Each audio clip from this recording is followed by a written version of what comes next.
Business Weekend can exclusively reveal that despite our seemingly strong economy, the rate of company collapses has accelerated rapidly since the end of JobKeeper in March. And with these latest lockdowns, many more businesses now wonder if they too have a future. Visiting the George, a small cafe in Sydney CBD, now boarded up, is painful for long-time cafe and restaurant owner Erica Gregan. She's the sole director of Leasing, which in its heyday spanned a good 30 different venues across its portfolio. In March, the company went into voluntary administration, with COVID-19 too great a challenge for cash flow going forward. Yes, I think when we were coming out of March and I was looking at the full rent bills, I just knew that we couldn't go on payment plans forever, but if the business wasn't coming back, what do you do? So I chose to go into voluntary receivership, making sure I had enough to pay all the staff. Last year, Leasing got a break from the rent for most of its venues. But when lockdowns ended, the number of customers that would return to the CBD for work was far less than expected. With rents coming back and almost no foot traffic to support her revenues, it put Erica in a tough position. I think what a lot of us retailers had forgotten about was the rent abatement we had received then kicked into our current rent. And the problem with that is, in the CBD, the return to work is not full. I think most buildings sitting at around 50%. After going into administration, Erica was hopeful that the business would be on the path to recovery.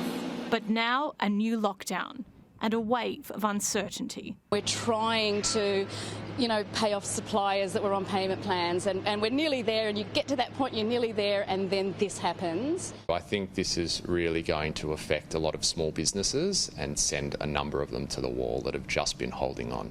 Patrick Coghlan is the CEO of commercial credit reporter CreditorWatch. In data supplied exclusively to Sky News, we can reveal that CreditorWatch has seen a sharp increase in the number of defaults and insolvencies in the 3 months to the end of June. That is, since the wind-up of the government's JobKeeper stimulus. What we saw towards the end of June in particular was a 75% increase in the number of administrations from week 3 to week 4, and that was pre-Sydney lockdown, and that's just going to likely continue on. Probably not necessarily at 75% week on week, but the fact is JobKeeper is now long gone, Safe Harbour is finished, and we're going to start to see an increase in administrations that will put pressure on businesses, supply chains, and ultimately I think the government to step in and help out. Well, I actually closed because people just wasn't coming into work, so there was no clientele here for us. Julie Hopkin owns City Gents, a small barbershop in a Sydney CBD arcade. Pre-COVID, she had a book full of regular clients who would pop in for a trim on their lunch break. After the first lockdown, Julie says the regulars all dwindled away and she had to let her staff go. And it was a really slow start until September. People started to come back and then kind of noticed when Melbourne hit, everybody disappeared again. So, yeah, it's been tough. With people not really coming in, how have you managed to save and pay your... Oh, I've not really got any savings, but it's just been kind of living month to month, really, and just more or less like working to pay the rent and the bills and a little bit for myself. Yeah, it's been hard. It's been a long, hard year. So I'm not sure if I will survive till next year, to be honest. Empty shops usually means empty wallets and businesses going broke. The latest spike in insolvencies goes all the way back to the end of JobKeeper in March. But insolvency experts are saying that the current lockdowns are not an immediate cause for concern.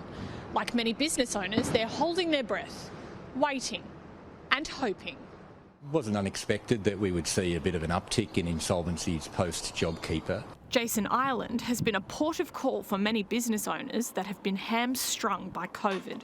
As a partner at liquidator McGrath-Nicol, he's had a lot of tough conversations in the last 18 months. But he says he wouldn't describe the rise in insolvencies as unusual. More a return to normal due to the ending of JobKeeper. What we saw last year and the 18 months that we lived through the peak of COVID and lockdowns The regime of government assistance, the regime of creditor assistance, be that the ATO, landlords or banks, that meant that we actually saw a fairly dramatic dip in the normal level of insolvencies throughout the COVID period, which not many people will have expected that. But those numbers actually went down. So if there's been an uptick post JobKeeper, in part that uptick is because we're returning to normal levels of insolvency. In fact, Jason says many businesses he's had to work with during the pandemic had underlying problems before the government-mandated lockdowns came into place.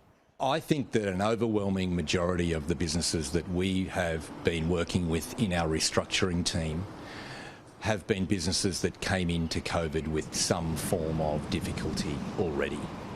So yes, COVID has dramatically impacted businesses that didn't have difficulties before COVID, but the overwhelming majority of the businesses we're seeing in our restructuring team already had some level of difficulty. Whether or not the current rise in defaults is a return to more normal levels, there's no doubt that there are many businesses out there who won't survive successive lockdowns. What we've been hearing and talking to clients about is that they had seen the light at the end of the tunnel, and many people have been looking for that light at the end of the tunnel, and that this lockdown will really be another hit to their confidence. I think it's confidence. It's not resilience, it's confidence in understanding when this will be over, and I don't think that's been the biggest weigh on, I think, operators and directors of those businesses. With almost no revenue coming in, it's hard to see how small businesses in CBDs can operate going forward. Under current support measures in New South Wales, commercial landlords and tenants are being directed to mediate before taking drastic measures. Erica Coghlan says it's not good enough. We should be able to break leases. We should be able to get out of leases that are 10 years into the future with really high amounts. And the thing about the CBD is we pay the most per square metre, probably more than the boardrooms on the top floor. And these kinds of rents now, they shouldn't be like this. They need to be adjusted. They need to be adjusted to the volume of the people in the building.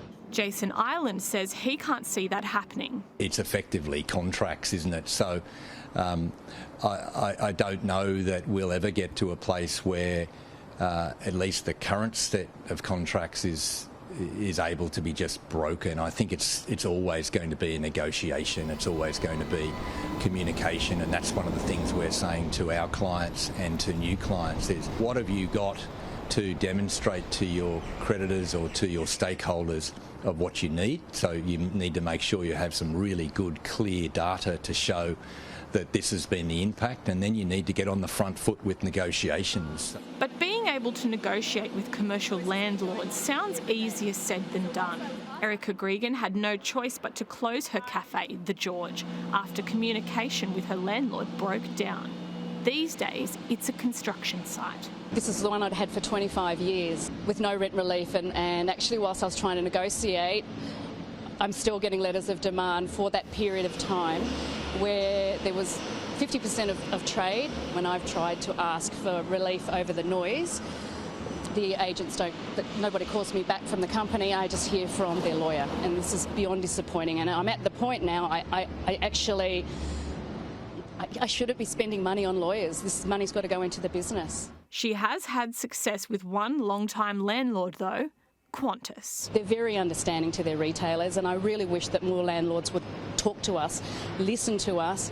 Unfortunately, what happens is when things get tough, the landlords go to lawyers. They go to Minter Ellison's and Clayton Utz, and I'm the little guy. I would just really appreciate if landlords would pick up the phone and talk to us. Some of these businesses I've been in for 25 years, and to not be able to speak to the agent or the landlord is heartbreaking. The government has been under pressure to be more targeted with its support for businesses during the pandemic. JobKeeper was undoubtedly a hit. But could it be time for more targeted support for struggling CBD businesses? I think certainly government and authorities should look at it, because there has been no doubt a recognisable difference in the impact on CBD versus even as I say, metropolitan areas. So everybody working from home, there's been a real boon for those businesses, those restaurants, coffee shops, even retail in the metropolitan areas. So no, I certainly think that there needs to be some really targeted assistance for these businesses in the CBD. The current support measures in place, up to $10,000 a week in support payments for qualifying businesses, has largely been welcomed. But businesses argue that it might have come too late. It feels to me that there probably should have been something in place for these lockdowns. We expected them to take place. There's a reason why we haven't opened the international borders. It shouldn't take, days, weeks, in my mind, for financial assistance to be worked out at a state government, at a federal government level. It should be in place and ready to go. So with insolvencies on the rise and lockdowns weighing on business confidence and conditions, should JobKeeper, the crowd favourite, be reinstated? I think that JobKeeper needs to be seriously considered coming back, yes. JobKeeper certainly did seem to work. As I said, that JobKeeper, along with a range of other assistance packages, certainly staved off insolvencies. In fact, worked so well, sent insolvencies below the normal level. Whether that happens or not, some businesses ultimately won't survive to see it happen. Yeah, it's tough, but yeah. I hope so, actually. I don't know, to be perfectly honest. It depends on how long this goes, and it depends on what relief we can claim. And I hope so much that we can. I've been in this industry for 30 years.